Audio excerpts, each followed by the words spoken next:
우리가 인생을 살아가면서 가져야 될 지식이 참 많이 있습니다.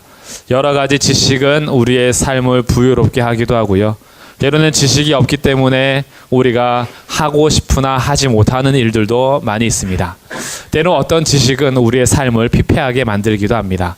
차라리 몰랐으면 좋았을 것을 오히려 악한 지식이 많아진다거나 갖지 말아야 될 지식이 많아지면서 그것을 나의 삶에 악한 영향으로 열매를 거둘 때도 많이 있습니다. 우리가 살아가면서는 모든 지식과 여러 지식 중에서 최고의 지식을 두 가지로 꼽는다면 무엇이 있을까요? 우리가 평생 사는 동안에 반드시 알아야 하는 지식이 있다면 그 첫 번째는 하나님을 아는 지식입니다. 두 번째는 인간이 누구인지를 아는 지식입니다. 하나님이 누구인지를 알며 인간이 누구인지를 안다면 그 사람은 인생 속에서 어떠한 지식을 가지든지 가지지 못하든지 하나님을 알고 인간을 안다면 그는 사실 많은 것을 또는 모든 것을 얻은 자와 같을 겁니다. 그런데 이 하나님을 아는 지식이 과연 자연스럽게 얻을 수 있는 것인가? 라는 것이 질문이 던져집니다. 하나님을 아는 지식, 이것을 연구한다라고 해서 얻을 수 있는 것도 아니고 하나님을 아는 지식을 공부한다라고 해서 얻을 수 있는 것이 아니라 하나님을 아는 지식은 하나님이 자기를 알려주실 때야 가능합니다. 오늘의 시편 다윗의 시는요, 19편에서 하나님이 자기를 어떻게 나타내시는지를 두 부분으로 나누어서 이야기해 주고 있습니다. 1절부터 6절까지는 하나님께서 창조하신 피조 세계가 하나님의 영광을 선포하며 하나님에 대한 지식을 날마다 전해주고 있다라고 우리 가운데 말해줍니다. 하나님을 아는 지식이 어디에 있어요? 이 피조 세계에 있다라는 거예요. 1절 말씀을 우리 다시 한번 읽어보겠습니다. 시작. 하늘이 하나님의 영광을 선포하고 궁창이 그의 손으로 하신 일을 나타내는도다. 하늘이 하나님의 영광을 선포한답니다. 궁창도 날마다 그가 하시는 일을 나타내신대요. 이것이 계속해서 이어진다라는 것을 2절에서 말해줍니다. 날은 날에게 말하고 밤은 밤에게 지식을 전한대요. 이게 무슨 말이냐? 오늘은 또 다음 날에게 하나님의 영광과 그가 하신 일을 전해줄 거예요. 그럼 또 그 다음 날은 누구에게 말해요? 또 다가오는 그 날에 또 말해줄 겁니다. 이것은 시간적으로 제한이 없다라는 거예요. 밤도 마찬가지죠. 밤도 밤에게 그 지식을 또 전한대요. 밤이 지나면 또 내일의 밤이 오고 그 밤이 지나면 또 내일의 밤이 오는데 하나님의 영광을 선포하는 일과 하나님이 하신 일을 나타내는 것은 그 밤이 또 오는 밤에게 계속 그 지식을 전달한대요. 날과 밤이, 낮과 밤이 주야로 날이 지나도 하나님의 영광에 대한 선포와 하나님을 아는 지식은 계속 전파한답니다. 시간적으로 하나님을 아는 지식이 피조 세계에 제한받지 않고 계속 알려지고 있다라는 거예요. 공간적으로도 마찬가지입니다. 3절과 4절에서요. 언어도 없고 말씀도 없으며 들리는 소리도 없습니다. 이 피조 세계에 나타난 하나님의 영광은 소리로 우리에게 들리지 않아요. 언어로 말해주지 않습니다. 그런데 눈으로 보이게 나타나는데 4절 그의 소리가 온 땅에 통하고 그의 말씀이 세상 끝까지 이르도다. 하나님이 해를 위하여 하늘에 장막을 베푸셨도다. 그 소리가 들리는 것으로 오는 것이 아니라 눈에 보이는 것으로 임한대요. 온 땅과 세상 끝까지 이른답니다. 하나님의 영광이 선포되고 하나님에 대한 그 하시는 일을 나타내는 것은 이 세상 끝까지 다 전해지고 있다라는 거예요. 그러니까 1절부터 4절까지 하나님의 영광이 선포되고 그에 대한 하시는 일을 나타내는 것은 시간적으로나 공간적으로나 제한을 받지 않고 여전히 깃들어져 있으며 말해주고 있다. 이것을 사도 바울이 로마 교회 편지를 쓰면서 조금 더 명확하게 이렇게 기록합니다. 제가 읽어드릴게요. 로마서 1장 말씀입니다. 한번 잘 들어보세요. 어떤 의미인지. 창세로부터 그의 보이지 아니하는 것들 곧 그의 영원하신 능력과 신성이 그가 만드신 만물에 분명히 보여 알려졌나니 그러므로 그들이 핑계하지 못할지로다. 그의 영원하신 능력과 신성이 그가 만드신 만물에 분명히 보여 알려졌나니. 하나님의 신성과 능력이 어디에 나타났냐 하면 하나님 창조하신 만물에 이미 있다라는 거예요. 그러니 하나님은 지금 자기가 만드신 이 세상을 통하여서 하나님 아는 지식을 계속 전하고 있다라는 겁니다. 날이 지나도 공간이 달라져도 하나님은 이 만물 가운데 창조하실 뿐만이 아니라 지금까지 만물을 섭리하시고 주관하시면서 이 해가 있게 하신 분은 누구인가? 이 달이 있게 하신 분은 누구이며 이 별들이 반짝반짝 빛나는 것은 누구의 작품인가?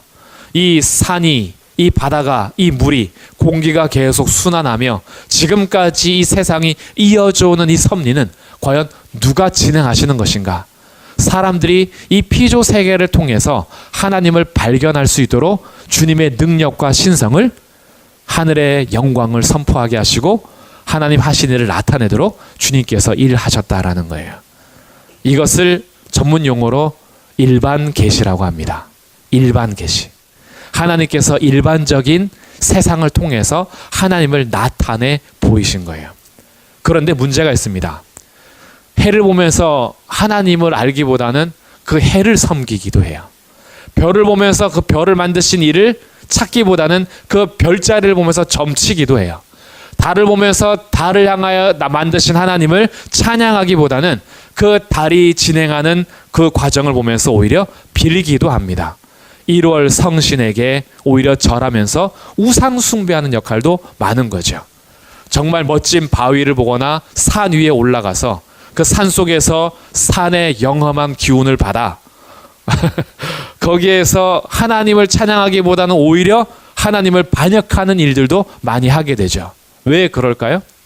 하나님은 창조 세계를 통해서 하나님의 영광이 선포되게 하셨으며 하나님 하신 일을 나타냈는데 왜 사람들은 오히려 하나님께서 창조하신 이 피조물을 섬기거나 우상 숭배하거나 그 기운을 받아 하나님을 등 돌리는 일을 하고 있을까? 그것이 바로 우리 눈이 가려졌으며 우리 귀가 막혔기 때문입니다. 언제부터 그렇게 됐냐 하면 하나님을 돌아서는 죄진 순간부터. 그러니 하나님은 끊임없이 만물을 통해서 자기를 알려주시지만 그 하나님을 알 길이 없는 겁니다.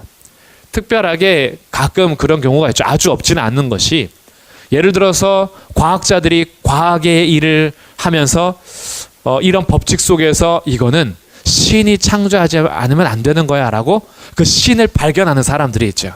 그러다 보니 성경에서 말하는 그 창조주 하나님을 그들이 알게 되는 경우도 있습니다.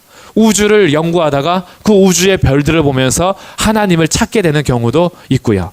반대의 경우도 있습니다. 아무리 과학자가 되고 우주를 연구해도 하나님을 등 돌리는 사람도 있죠.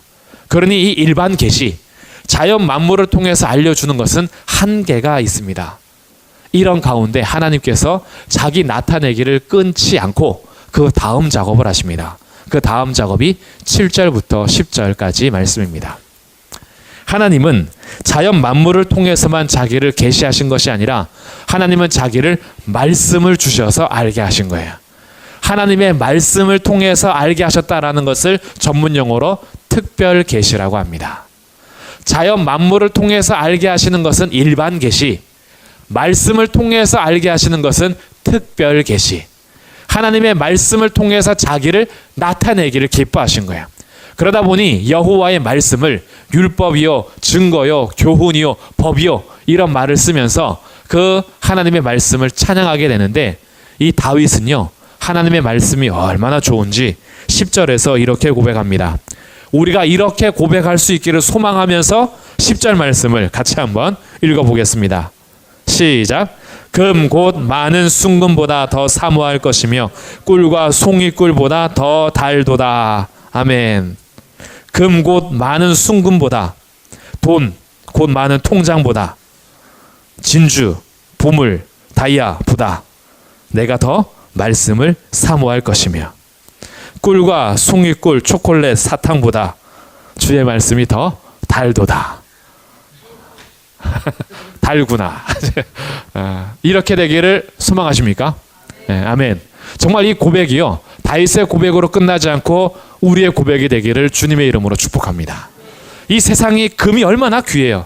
돈이 얼마나 좋습니까? 돈이 나쁜 건 아니에요. 돈이 하나님 자리에 가고 돈의 노예가 되니까 잘못되는 거죠. 그런 물질들, 세상에서 누리는 보석들 얼마나 귀하고 그것을 찾기에 갈급한 사람들이 얼마나 많습니까? 그런데 하나님을 만나고 나니 그것보다 더 귀한 게 있다라는 걸 알게 된 거예요. 예수를 아는 지식이 가장 귀하다라는 걸 알게 되는 겁니다.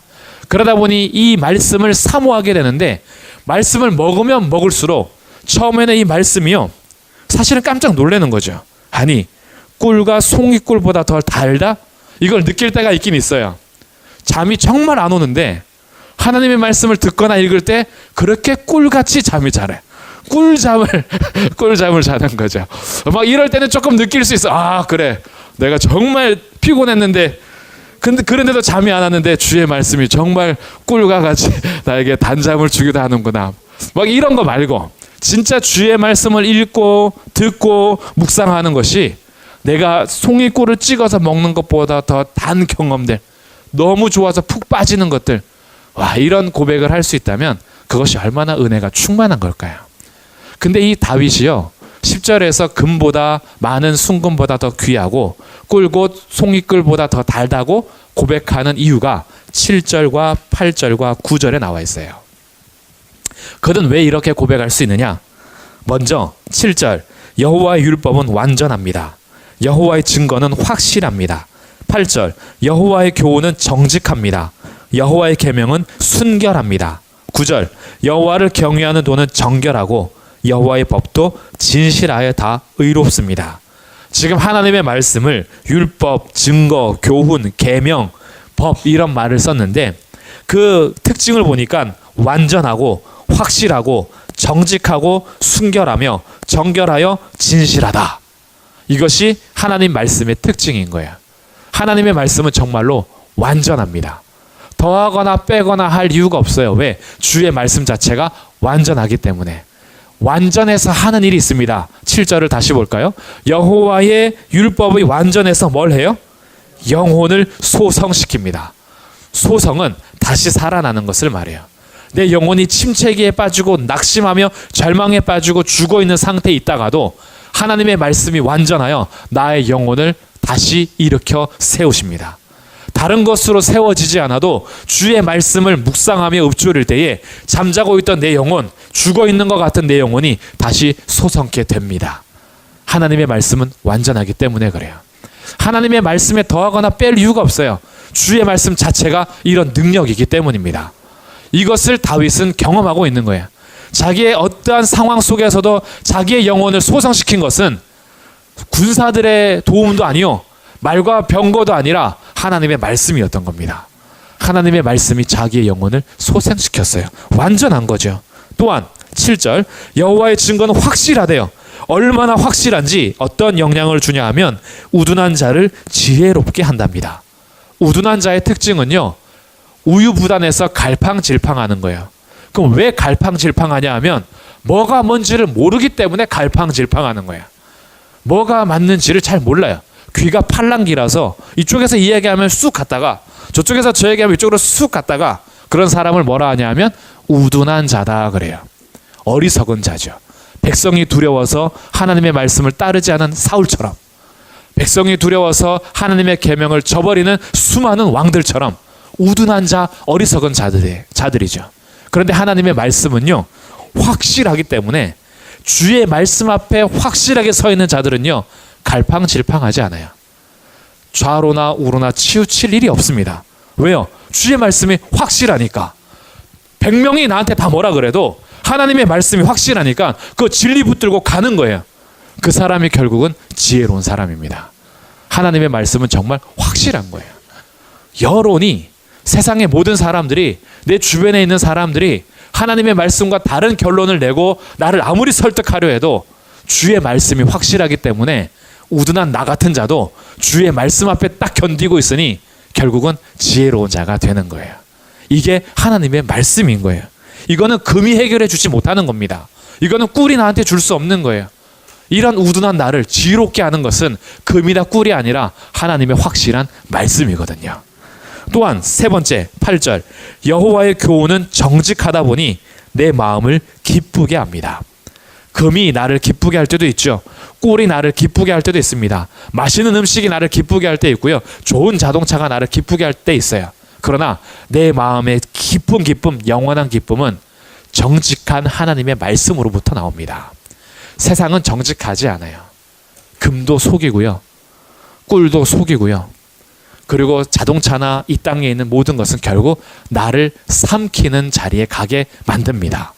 그래서 아무리 돈이 좋아도 복권을 당첨된 사람들이 옳게 사는 경우는 그렇게 퍼센트율이 낮아지죠. 왜? 일확천금을 얻은 사람들은요, 이 돈을 가지고 어떻게 쓸 줄을 몰라요. 그러면은 자기의 쾌락에 따라서 살다가 나에게 기쁨을 주었던 이 돈이 내 인생을 망치기도 합니다. 확실하지 않다라는 거예요. 그러나 주님의 말씀은 정직합니다. 속이지 않아요. 부자에게도 가난한 자에게도 병든 자에게도 건강한 자에게도 권력이 있는 자에게도 비천한 자에게도 하나님의 말씀은 공평하고 정직합니다. 부자에게만 구원을 내리는 것 아니고 건강한 사람에게만 하나님의 능력이 임하는 것 아니고 권력 있는 사람들만 주님께서 쓰시는 것이 아니라 하나님의 말씀은 정직해서 주님을 의지하는 모든 자는 빈부격차 남녀노소 인종 상관없이 하나님의 말씀이 우리의 마음을 기쁘게 하는 거죠. 그 정직함이 우리의 삶을 다시 변화시켜 주는 겁니다. 다윗은 지금 말씀에 대해서 이런 고백을 하고 있는 거예요. 거기에서 그치지 않고요. 네 번째 8절 두 번째 보면 여호와의 계명은 순결합니다. 그래서 눈을 밝게 하신다라는 거예요. 눈을 밝히다라는 것은 분별력을 준다라는 거예요. 하나님의 계명이 순결하기 때문에 그 참이에요. 그리고 순결하고 깨끗하여서 더 이상 여기에 대해서 첨가할 게 없다 보니 주의 말씀 앞에 붙들린 바 되면 내 눈이 밝아져서 분별력이 생기는 겁니다. 하나님의 옳으신 뜻이 무엇인지 선하신 뜻이 무엇인지 우리로 하여금 그것을 알려주다 보니 세상 따라서 가지 않고 내 눈이 밝아져 분명한 것을 보고 가는 거예요. 이게 진짜 비전인 겁니다. 사람들은 비전을 세상에서 잘 되는 어떠한 분위기를 파악하고 그때 당시에 유행을 따라가지만 하나님의 계명이 순결하여 그 말씀편에 있는 사람은요, 세상의 유행이나 세상의 흐름에 따라서 흘러가지 않고 분명하게 분별력을 가지고 앞길을 내다보는 통찰력을 갖게 됩니다. 하나님의 말씀이 이런 거예요. 이런 통찰력, 분별력은 금이 줄 수 없는 것이고 꿀이 줄 수 없는 거예요. 그러다 보니 이 말씀은요, 결국 우리를 어떤 목적을 향해서 달려가게 하는데 그 목적이 9절입니다. 여호와를 경외하는 삶을 살게 합니다.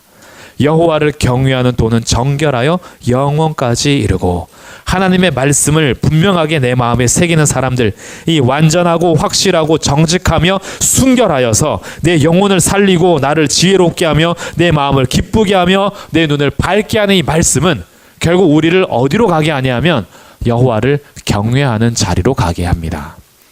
이게 하나님의 말씀을 바르게 받은 자들이에요. 하나님의 말씀을 아무리 연구 많이 하고 하나님의 말씀을 아무리 많이 알아도 하나님을 경외하는 자리를 떠난다면 그건 하나님의 말씀을 바르게 알지 못한 겁니다. 하나님의 말씀을 바르게 아는 사람들은 하나님을 경외하는 자리로 가게 돼요. 주의 말씀은 우리를 겸손하게 할 수밖에 없기 때문입니다. 하나님의 말씀을 알면서 교만한 것은 그것은 하나님의 말씀을 잘못 안 거예요. 바리새인들이 얼마나 주의 말씀을 달달 외웠습니까? 그들이 그 백성들을 얼마나 가르쳤습니까? 그런데 그 말씀을 통해서 예수를 보지 못하잖아요. 하나님을 경외할 줄 모르잖아요. 입술로는 가깝고 겉으로는 따라오는데 마음은 멀고 그의 진실, 그 속에서 진짜 봐야 되는 예수는 보지 못하잖아요. 우리들이 그럴 수 있습니다. 내가 요즘에 쌓아가는 지식, 내가 요즘에 알아가는 말씀이 나로 하여금 하나님을 경외하는 자리로 갈 때 잘 가고 있는 거예요. 하나님을 경외하는 자리에서 떠나고 있다면 내 삶을 다시 점검할 필요가 있습니다. 우리의 지식이 과연 하나님을 경외하게 하는 지식인지, 하나님을 멀리하고 내 스스로 교만해지는 지식은 아닌지 이때 점검할 수 있는 거예요. 하나님을 경외하는 것이 정결하여서 하나님을 경외하는 것은 영원까지 이릅니다. 제가 지금 이 도에 대해서 말씀을 안 드리는 이유는 이 도라는 말은 원래 없는 말이기 때문에 그래요.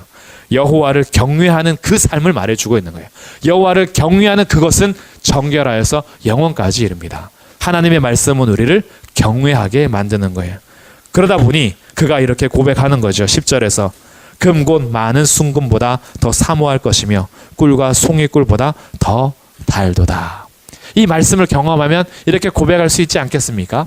세상에서 금이 줄 수 없었던 기쁨을 하나님의 말씀이 내게 주고, 세상에서 아무리 맛있는 음식이 나를 살리지 못했지만 주의 말씀이 내 영혼을 소성시키시고, 내가 가졌던 수많은 것들이 내 눈을 어둡게 했지만 주의 말씀은 내 눈을 밝혀주고, 그러다 보니 하나님과 원수되었던 삶을 살던 나를 주의 말씀을 통하여서 하나님 경외하는 자리에 두었으니 이 주의 말씀이 얼마나 귀한 겁니까? 그래서 고백하는 거예요.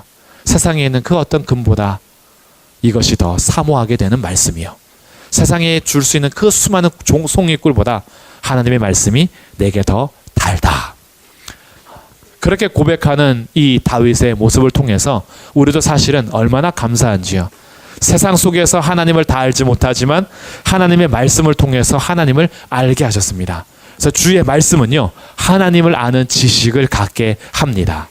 그래서 하나님의 말씀을 통해서 하나님을 알아간다면 세상에서 가장 귀한 지식 첫 번째를 얻게 되는 거예요.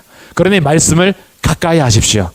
하나님의 말씀을 가까이 하면 하나님을 더욱더 알게 되고, 하나님을 더욱더 알게 되면 주의 말씀은 더욱더 달게 되고, 주의 말씀이 달아서 계속 먹게 되면 주의 말씀을 향한 갈망이 더 생기고 사모하게 되면서 하나님과 점점점 가까워질 겁니다. 이 삶은요, 누가 대신해 줄 수 있는 게 아니에요. 내가 하나님의 말씀을 먹음으로 할 수 있는 겁니다. 그렇게 하나님의 말씀 먹다 보면 두 번째 지식이 생겨요. 두 번째 필요한 지식이 뭐라 그랬죠? 인간, 사람을 아는 지식입니다. 하나님을 알다 보니 그가 고백하는 것이 11절부터 14절까지 이렇게 자기를 알게 되면서 간구하게 돼요. 11절, 또 주의 종이 이것으로 경고를 받고 이것을 지킴으로 상이 큽니다. 그의 삶에는 뭐가 기준이 됐냐 하면 하나님의 말씀이 기준이 됐어요. 하나님의 말씀이 나에게 경고도 하고 하나님의 말씀이 나에게 상도 주고, 내 모든 삶은 이제 하나님의 말씀이 기준이 되어서 그것으로 경고도 받고 지킴으로 상도 받고, 그러다 보니 고백할 수밖에 없는 것. 12절, 자기 허물을 능히 깨달을 자 누구리요? 나를 숨은 허물에서 벗어나게 하소서. 또 주의 종에게 고의로 죄를 짓지 말게 하사 그 죄가 나를 주장하지 못하게 하소서. 그리하면 내가 정직하여 큰 죄가에서 벗어나겠나이다. 인간을 아는 지식. 세상에서는 인간을 어떻게 가르치더라도 성경에서는 분명하게 가르치는 것이 있습니다. 하나님의 형상으로 지음받고 하나님께서 가장 좋아하는 피조물이었으나 그가 하나님을 반역한 죄인이라는 사실. 이 죄는 형벌이 있으며 심판을 받아 마땅하다라는 사실. 하나님의 말씀을 알지 못하면 내가 죄인인 줄을 깨달을지를 못합니다. 내 허물을 알 수가 없어요. 도덕적으로 허물을 좀 가진 거 윤리적인 거요. 사람들이 자기가 잘못했다 그래도요, 자기가 지옥에 떨어져야 하는 심판받을 대상자라는 것을 고백하는 것은 별로 없어요. 그렇게 고백 안 합니다. 내가 이렇게 죄를 짓는 것은 어쩔 수가 없었다라고 핑계를 대요. 그래서 핑계 없는 무덤이 없다 그러잖아요. 내가 잘못한 것은 조상 탓이고, 내가 이렇게 산 것은 저 사람 탓이고, 내가 이렇게 사는 것은 환경 탓이고, 다 남 탓하지 나는 원래 착한 사람이에요. 나는 원래 지옥 형벌을 받아도 되는 사람이 아니에요.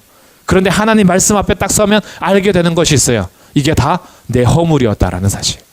이게 다 내 죄였다라는 사실. 인간을 알고 보니 하나님 앞에서는 감히 고개를 들 수 없는 죄인이란 사실을 알게 되면서 하나님 앞에 무릎을 꿇고, 하나님, 이 허물에서 벗어나게 도와주십시오. 주님을 향하여서 자기를 구원해 달라고 구원자를 찾게 되는 겁니다. 이것이 인간을 알아야 하는 중요한 지식이에요. 인간이 아무리 외모가 출중하고 그의 환경이 아무리 왕가의 집안이며 내가 아무리 떵떵하고 떳떳하게 살 수 있는 그런 삶을 살아서도 하나님 앞에 서보면 멸망받아 마땅한 죄인일 뿐입니다. 그런 죄와 허물을 알게 되면 구원자를 찾게 돼요. 하나님, 이 죄에서 허물에서 저를 건져 주십시오.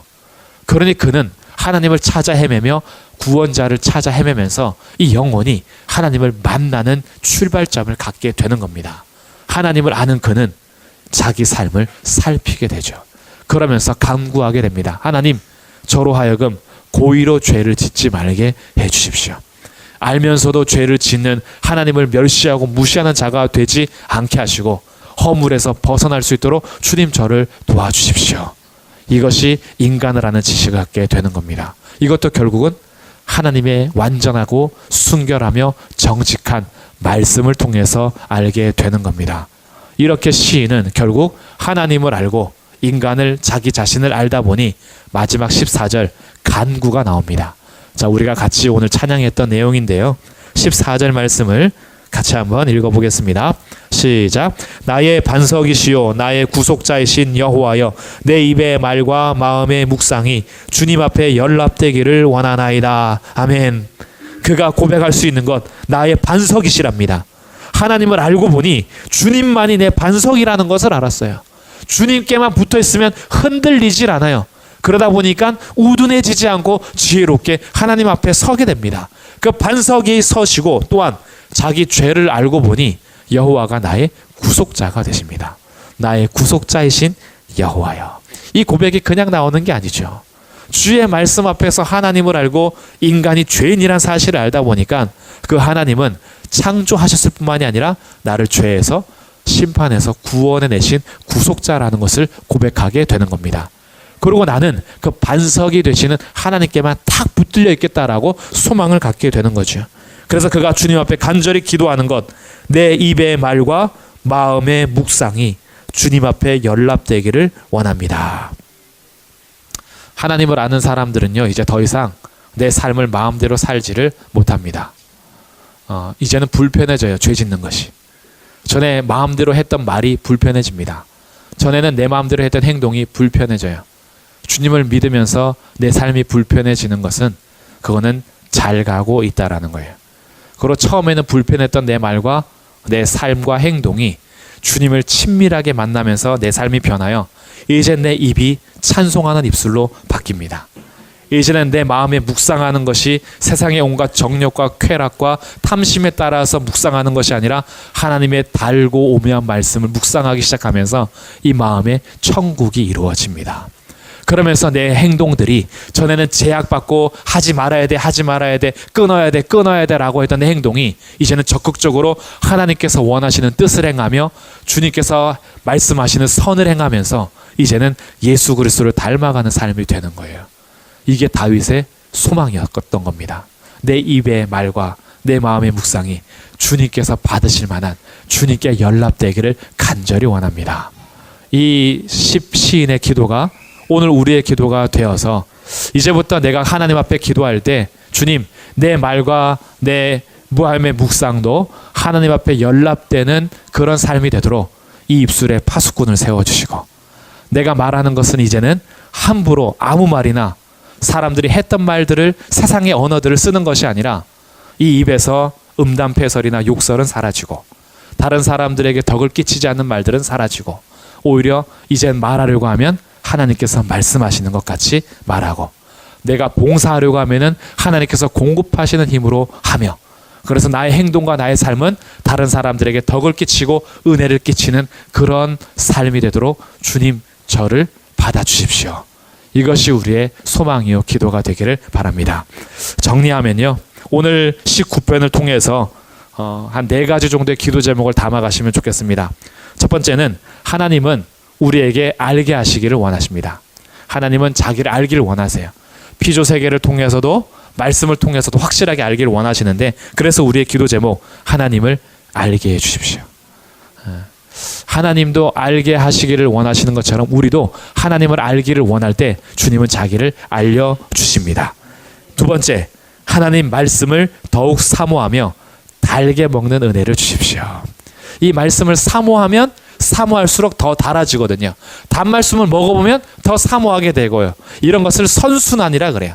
하나님의 말씀을 묵상하고 먹으면서 막 깊어지고 그 말씀이 너무 좋아지고 그 말씀이 너무 먹고 싶고 궁금하고 그러다 보니 말씀은 계속 사모하게 되고 그러다 보니 말씀은 계속 달고 하나님은 더욱더 알아가고 그래서 그 은혜를 구하는 거죠. 하나님 주의 말씀을 사모하고 달게 먹을 수 있는 은혜를 허락해 주십시오. 세 번째, 하나님의 말씀이 내 삶의 기준이 되게 해주십시오. 분명하게 우리의 기준인데 내가 그것을 기준으로 삼지 않아서 문제인 거예요. 그래서 이것도 우리는 붙들고 가는 거예요. 하나님 하나님의 말씀이 내 삶의 기준이 되어서 죄와 허물을 깨닫고 돌아서는 삶이 되게 해주십시오. 사울은 사무엘이 아무리 지적해줘도 죄와 허물을 깨닫지 못하잖아요. 가장 불쌍하고 가장 무서운 자리는 죄에서 돌이키지 않는 그 삶입니다.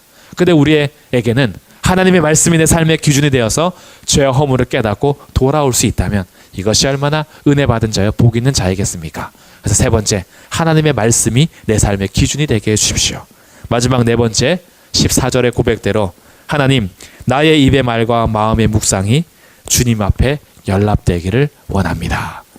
이 말씀을 우리 다시 읽으실 때, 그리고 이 19편의 말씀을 다시 가까이 하실 때 이 기도 제목들을 떠올리고 이 시편을 붙들고 기도하셔서 하나님을 알고 하나님의 말씀을 사모하며 하나님의 말씀이 내 삶의 기준이 되고 내 입의 말과 마음의 묵상이 하나님 앞에 연락되는 복 있는 자의 삶이 여러분의 삶이 되기를 주님의 이름으로 축복합니다.